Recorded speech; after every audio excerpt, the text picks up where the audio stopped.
subjects like bullying. Of course, there's the reference there from Jeremy, our friend Jeremy. That would be Jeremy Newby. 748. It's good stuff. It's a deep cut, man. We play only local music here on the link. That was Let Me Be. 748, proudly brought to you by Carrier Cabo Enterprises and IT&E. Let's head into the KUAM News Zoom room, shall we, on a Monday, where we have standing by the Mayor's Council of Guam President, Mayor Jesse Allig, also Inarajan Mayor TC, Ton Chargaloff, and Jotnia Mayor. I believe we're getting Jotnia Mayor Bill Kenga. Hi, ma'am. Good morning. But yeah, let's go ahead and go in here. Mayor Allig, good morning. Off today. Good morning. Good morning, KUAM, and good morning, Guam. Well, it's a good morning for most of us, except for our residents up at Nimitz and Nimitz Estate. So I do want to say that we do know that your water is out. And the one thing that I want to say about GWA's work is that they are planning to restore or to repair finally that main line Route 6. So that's definitely in the works. They just need to be a little more patient. I know they're paying for the water, they're not getting the water, but it will be done. So thank you for that. That will be done. And so this week, I think one of the major things we have this week is the homebound vaccination. We're hearing that all around. We're hearing comments about how it's going to go and how we're prepared for it. But Public Health has created a schedule to go to the southern villages first. So they're going to different villages every day this week, and it's servicing a certain amount of homebound residents per village per day. And so I decided that it would be best to have Mayor Bill Kenga share his experience with his homebound vaccination last week. Whereas Zonia, I know they're not complete, but they will finish off this week, I believe, if not tomorrow, then on Wednesday. One of the things that we've asked Public Health to do is to include the caregivers. So they will be vaccinating 2 caregivers per homebound resident. And I'm hoping that everything goes smoothly and everyone gets vaccinated. The list of homebound residents will be entertained through January 26th. So if the mayor's office submitted these names to Public Health by January 26th, then they will be addressed this week and next week. If they're calling in today and this week, they'll be scheduled at a later date. So that's our big news for the Mayor's Council this week. Right. Are they only vaccinating the bedbound and bedridden, or? So no, according to the message that I received and confirmed, that they will vaccinate everyone on our list that we've submitted, that the Mayor's Council has submitted, because that was a topic of contention when later on down the line we received a criteria after we've submitted the names. So I think they've resolved that issue, and they will be vaccinating everyone on our list. And that's still about 2,000? That's correct, yes. So multiply that by what? 19? 2, possibly, if it's their caregivers. Correct, yeah, if it's their caregivers. But, and then like I said, Zonia could probably, Mayor Bill could probably talk about that as well, because he was the first to experience the public health side of the process. I don't think he had any problems, though. All right. So let's go to the Jotnia Mayor's office. Yeah, let's go to the Jotnia Mayor's office. I know that's not Mayor Bill. Yes, good morning. My name is Julie Kidachai. I'm from the Jotnia Mayor's office on behalf of Mayor Bill. Good morning, everyone. Good morning. Good morning, Mrs. Kidachai. So go ahead. Mayor Kenga was saying that you guys experienced the public health. That doesn't sound like a good thing. Or was it? Yes, we did. We were taking in phone calls of seniors homebound with their caregivers. And the final listing went in on the 26th of January. Vaccination started on the 27th in the afternoon when we received the phone calls. Seniors were called at their homes. We had a total of about 55 seniors, homebound seniors, requesting for the vaccination. So out of the 55, there was 15 that went to Southern Regional to when they opened their doors for the seniors, which is a faster pace for the seniors that are able-bodied. And so they went up to the Southern Regional on the days that accepting the patients. And for the homebound, we had a couple of them rescheduled due to their visitation with the physicians. But with the ones that received the vaccination on the 27th, I verified with they received the Pfizer vaccination. And according to the seniors, their second dose of vaccination will be February 17 at their homes again. And so far with the seniors that received the vaccination, no one had any reaction. Everyone is fine and they're waiting for the second dosage. So how does it work? Public health, are they guided to these locations, these houses by mayoral staff? Do they? Yes, we do. We have a listing. We broke it down to the various areas to make it easier for the nurses. And then we have a staff that's able to guide them to the residents and assist them as to meeting with the residents. Yes. How long did it take? It was just one day? How long did it take for them to receive the vaccination? Yeah. They go there? Well, it was less than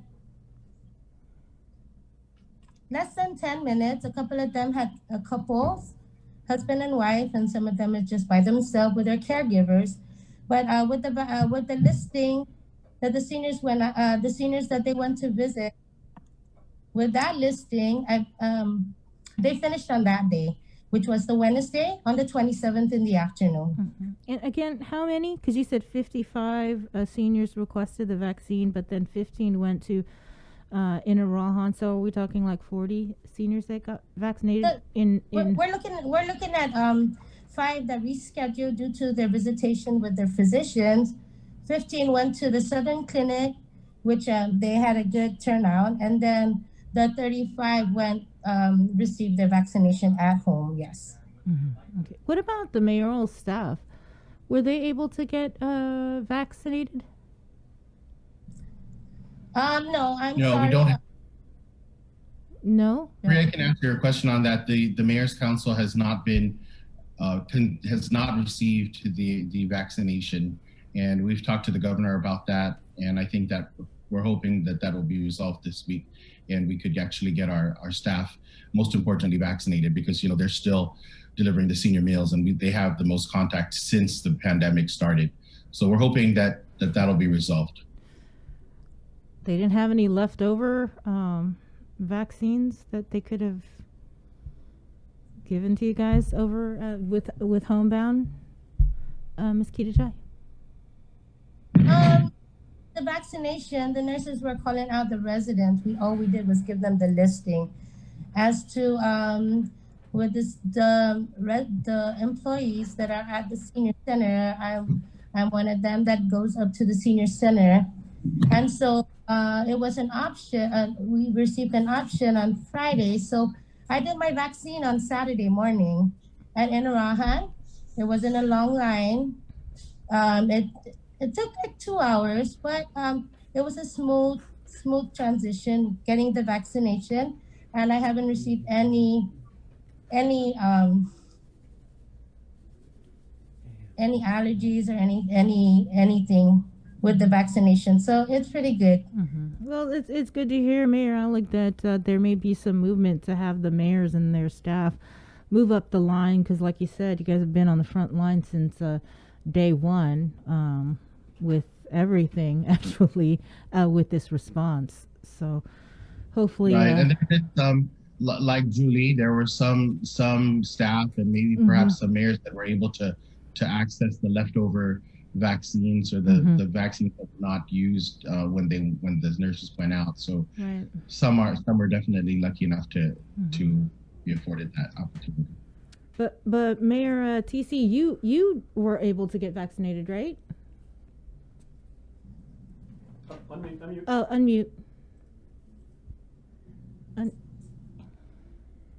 Hello? Yes, you and your staff. I think we spoke to you that you and your staff were able to get vaccinated because it was really slow down in. Actually, what had happened is, so we've been hosting primarily the logistical support up at the Inarajan Public Health And so there was one afternoon right before closing, it was mentioned that they had, I believe, four more vials, or four more vaccinations that they could give. So I availed my four maintenance staff to that. I have not yet been vaccinated, but yes, of course, that was an opportunity that was asked of me several times, but I always surrender that opportunity to allow for the Manumcos or anyone else to get it first. I know, like Mayor Alec had mentioned, we had spoke to the governor. We had a meeting last week, and she made a commitment that should come to some resolve this sometime this week. So hopefully, collectively as a mayoral group, we should be getting our vaccines sometime this week. And so I don't see Inarajan on the list of vaccination clinics this week.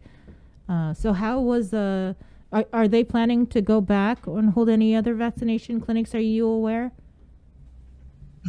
Yeah, so what it is I was informed that for this particular they're not going to be holding any vaccinations, primarily because the human resources that were involved in the Inarajan Public Health would be redirected to go out and service the homebound, which comes out to right around 2,000 or slightly a little bit more than that. So quite honest, it's actually a good thing for me, only because it allows for us to get some work going within our village. Quite frankly, since inauguration, 3 days after the inauguration, we've been up at the public health practically every day for the next 4 weeks. So it's a sigh of relief for some of the staff, so we get to do something different. But it was also very wholesome to know that we participated in helping bring the island to some kind of normalcy with the assistance we provided with all the logistical support with the vaccination. So it was fulfilling. The work was very fulfilling, seeing our Manumcos come in, but it's also I want to say a little bit relieving, so that we can go out there and kind of do some of the community work that we've all been longing to do. By the way, what is the status of that the Southern Region Community Health Center? Is it even open? It's not open to the public for the services they normally provide at the moment. I believe they're still going to use it as a vaccination site. So with that said, I know it was before it was being considered for a vaccination site. I know the public health, I believe, had planned for reopening of that site to the general public for all kinds of needs. I believe it was scheduled tentatively for January 21st of 2021. However, because of it being utilized for the vaccination, I'm not quite sure if they reestablished another tentative date for the reopening of the services for everyone here. Mayor Alec, is there a schedule for the homebound vaccinations, like what villages public health plans to go to, just so the Manumcos and caregivers have a heads up before public health comes out? Yes, there is a schedule. It was sent to the mayors, I believe, yesterday. I only received it yesterday, or Saturday, I believe. The public health is charged with ensuring that they contact the residents or the homebound ahead of time. But of course, we're hoping that the mayors will help them out as well. And if they know the residents, please contact them. And that's one of the reasons why I forwarded that schedule to them. And like I said, it's not just one village a day, it's multiple villages per day, and different amounts of homebound that they're going to vaccinate per day. There isn't a set. Can we get a copy of the schedule? Sure, I can forward that to you. Yeah, so we can announce it. Yeah, sure, I can forward that to you. Not a problem. Right. Okay. Did you have anything else on the vaccination? No. I wanted to kind of close out here, Mayor, with the abandoned vehicle cleanup. I know you guys got your POs, so what's the status on that? Yeah, we got our POs last week. Most of the mayors should have picked them up already. They have sufficient funds to dispose abandoned vehicles and tires. We're starting off with those two first, and we really want to keep everything smooth by accounting for everything as they're picked up and disposed, so that these invoices are submitted in a timely manner to EPA, so that the flow of funds is a lot more smoother than in the previous years. And that is definitely one of the difficulties that we're having, is if residents have vehicles or tires that need to be disposed, please call your mayor's office and have them picked up, and schedule it with your mayor. And the mayors are asked to submit all their invoices in a timely manner to our main office, so that it gets to EPA to get paid and closed out. And it's a real simple process. It just needs to be followed. And so we're hoping that everyone will help us keep Guam clean and clean up the tires and the vehicles. I do have to say though that on top of all of that, which is something we've been working on, we've met with our Legislative and Finance Standing Committee, and we have some things coming down at our Wednesday meeting. So that's definitely something I think we'll continue to work on, and you'll see more of that standing committee report out more issues and perhaps policy that will help the mayors perform their duties in a much more efficient manner. Our funeral escorts, there's always been a difficulty with some mayors and perhaps some families, and so we're moving on a funeral escort policy, and that task force, as a matter of fact, will meet this morning and has met before, and we hope to present something to our council this Wednesday for their consideration. And I'm happy to say that Mayor Tony from Inarajan is leading our charge with the emergency evacuation plan task force.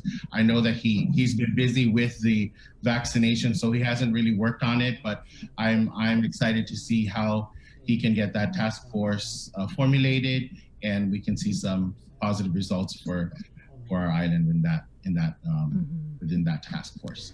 But thank you for the opportunity, KOM. We appreciate you allowing us to share our information with you and with Guam. Mayor Alec, just going back to the abandoned vehicles, what is the deadline that residents should contact their mayor's office, and is there a limit? So there is no limit, and there is no hard deadline. Of course, the end of the fiscal year is the deadline, but if you wait until the end of the fiscal year, which is September 30, you're more than likely not going to have the response that you want. So if you have it now, call your mayor's office now and get rid of it now. Anything new with stray dogs? Anything new with the stray dogs? Oh, with the stray dogs. Yeah. Well, there's some headway there. The GAIN is now accepting our stray dogs, and so that task force did a lot to get GAIN the help that they needed, and they've met with GAIN and with agriculture to come up with a more fluid schedule that helps the mayors and helps animal control. So it does prove that if we work together, we'll get things done.